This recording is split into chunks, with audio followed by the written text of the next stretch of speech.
Hello everyone, my name is RagingRaptor and I welcome you to a new World of Tanks preview video, and today I'm excited to tell you about the new tier 10 Polish medium tank, the CS-63, which has been, well, shown today, not only in a video but also in our preview.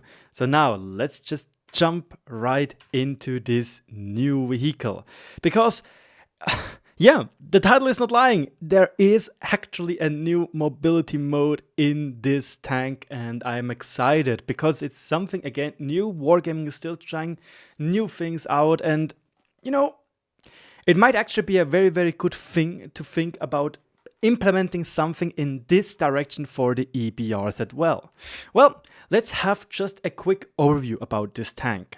Again, this is a tier 10 medium tank. It has your classic 390mm of penetration. It has average stats in general. It has 4 crew members. It has no heat as premium rounds, just APCR, and it's a pretty mobile one. However, you might have seen this. Characteristics for default mode and drive mode. This is why we have orange stuff over here, and this is the thing we're going to talk about in the mobility section. Well, I decided to compare the tank with other 390 alpha tanks on tier 10, being the 121B, the AMX30B, the Centurion Action X, the E50M, and the M60. When I first saw the stats of the CS-63, I kind of thought it's kind of a mixture between the M60 and the Centurion Action X, because it has still or the M60 and the AMX30B. So yeah, let's have a look if this is actually true or not. Well, again, they all have a 390 alpha gun. It has decent penetration of 258, but obviously it gets overshadowed by tanks like the Centurion Action X, the E50M, and the M60. It is actually the second to worst, only being worsened by the AMX30B. The big issue the CS-63 will have is the lack of premium penetration. 315 is not a lot. If you know, for example, that the 121B has 340, so does the M60 has, I think, even 350mm of heat pen. This one has heat pen, this one has heat pen, this one has heat pen. So yes, the CS-63 will struggle when it comes to penetrating enemy armor, especially against heavy tanks. Like if the E100 buffs are going through, well, the penetration rate will take a big hit. Now to the reload time, it's 8.5 second base, which is, well, comparable to what we have in the 121B and the Centurion Action X. It is obviously not as bad as what the E50M has, so I have to say, you know what? 2800, 2700 DPM, that is something I am super willing to play with. It is very comfortable to use and it feels like a good all-rounder thing. Now, let's move on to the other part of the firepower, being aim time and stuff. Well, it has the longest aim time, 2.3 seconds. And well, this is kind of annoying if you imagine that you are also the worst in accuracy department, 0.36. Wargaming really made this tank to be one of the more in-your-face medium tanks. Sadly, we do not have the armor model yet, but it feels like one of those. Be mobile, but also have to get close and personal to the enemy tanks. If you imagine, the AMX30B is known to be not as accurate as other tanks. Well, the big problem is it's not only inaccurate, and we also do not know what are they soft stats? We don't know that yet, because Wargaming did say as soon as you move into the mobility mode, then the soft stats will also become worse. And you can see even the aim time is getting ridiculously long. 3.5 seconds compared to the 2.3 seconds before, which was already one of the class worsts.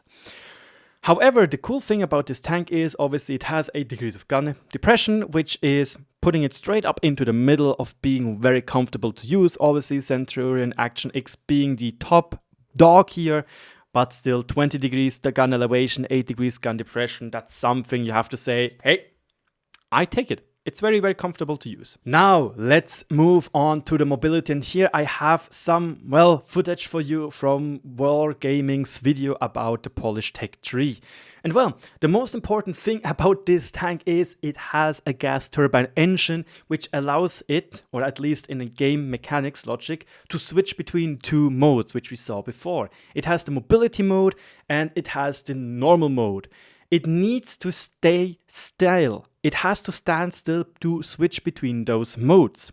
If it switches between those modes, the mobility is skyrocketing, almost doubling its power to weight ratio and putting up to 70 kph as top speed, which is very, very insane. However, again, your accuracy is going to take a hit, and you are free of charge to switch between the modes however you want. There's no issue.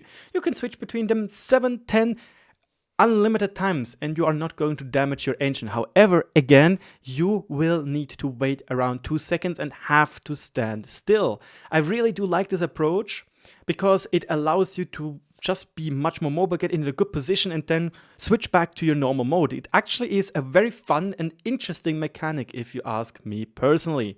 So now let's have a look how it actually compares to the other tanks. Well, as you can see in the normal mode, the mobility is not that bad. 18 HP per ton ratio is pretty chill. It's everything you can wish for.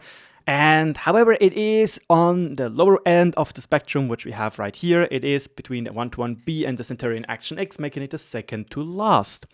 55 kph top speed is not too bad either.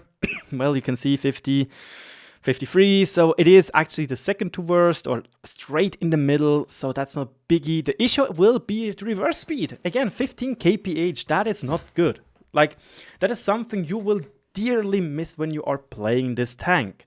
However, again, if you now start to go into the mobility mode, into the drive mode, or however you want to call it, 70 kph top speed. That is 10 more than E50 and M60 can put out. That is 5 more than an AMX 30B, and I think it makes this to be the fastest tier 10 medium tank in the game. Also, don't forget, it could actually use this to do some ramming action, you know, more more horsepower, more speed, and a decent upper front plate, maybe. It could be used for ramming other people. However, again, the big issue is your accuracy is going to take a big hit when you are using that. Now, reverse speed is also going up to 20 kph instead of just 15, which makes it on par with all the others. Kind of would be interesting to see if they would decide to make it like 30 kph reverse speed. That would be very, very cool and unique if you ask me. But again, this is super test. This is a new mechanic they're trying to try out, so we'll see what is going to go on. Also, 48 degrees of hull traverse doesn't really matter. It is actually one of the better ones, only getting surpassed by Centurion Action X, and the mobility is not changing in whatever mode you are when it comes to hull traverse speeds. So, lastly, survivability. It has 2000 hit points, which puts it actually on the top end of the list of the 390 alpha guns. However, the hull armor, it is decently sloped, but it's just 80 millimeters. So maybe you can bounce here and there something. There are no overmatches, so it kind of remembers me a little bit of the Progetto. However, the Progetto can get overmatched by 152 millimeter guns and above. So this is pretty good because there's no overmatch. Sights, however, can be overmatched. Yeah, the turret is actually fairly strong. 260 millimeters in the front. However, they did mention it's only around the gun mantlet area, where meanwhile the cheeks, they are not as strong as the things we had before. Yeah, the side armor of the turret, 60 millimeters and 40 on the rear. It does look like this tank is going to be artillery fodder here and there, which is obviously, you know, a sad part. 730 meters of signal range. Who really cares about that? 400 meters of view range is perfectly fine. I can work with that. 400 meter base is like your get-go, the thing you want to have. So I take it, you know. In general, I think this tank will be pretty decent if you're playing hull down, compared or especially combined with the 8 degrees of gun depression. The turret does look very strong, or rather small-ish. It does have cupolas, and apparently those cheeks are still rather thickish, while the parts around here and here aren't. Well, conclusion. I am once again looking forward to this tank. Obviously, the Polish community, you will be very hyped for a new vehicle. I and a friend of mine, me and a friend, we did discuss Polish tanks, and we were thinking most likely it will be some copy-paste Russian tanks, because that's what they had. But apparently there were some drawings, there were some sketches for tanks like this, obviously the gas turbine mode switching is wargaming fake, most likely, but I think this is very good for an arcade-like tank game. And I'm looking forward to try this out. Again, it's a new mechanic, it can be interesting to use, the tank looks interesting, it has decent characteristics, it does look like the mechanic is being balanced by subpar accuracy values and penetration values, which I'm totally understandable with. You have 4 crew members, meaning that the Poodle will be a decent crew trainer for now, but obviously in the end you do want to have a one spicy hell of a medium tank, which will be the tier 8 premium tank they already discussed in their video. However, my dear friends and followers, if you enjoyed my video, well, let me know with a thumbs up if you think I did something good. If there's any feedback you are having for me, let me know in the comment section below. This was the first tank preview I did, once again in PowerPoint. I should probably rename myself into PowerPoint Raptor because I'm using it this much, but it gives me personally a lot of ability to just make the videos how I want them to be, you know? I really like this approach as it is a little bit more of pre-production than rather post-production or post-editing. It's pre-editing, which I really like. I can rehearse things and I'll have everything on screen. Do you like this approach? Again, let me know. If you already managed to go this far into the video, well, subscribe to my channel because again, you are not going to miss out on anything. My name is RagingRaptor. Thank you much for watching. Thank you so much for watching. Give me some thumbs up for my finals, which I'm having in a month. So as always, see ya on the battlefield. Cheers, guys.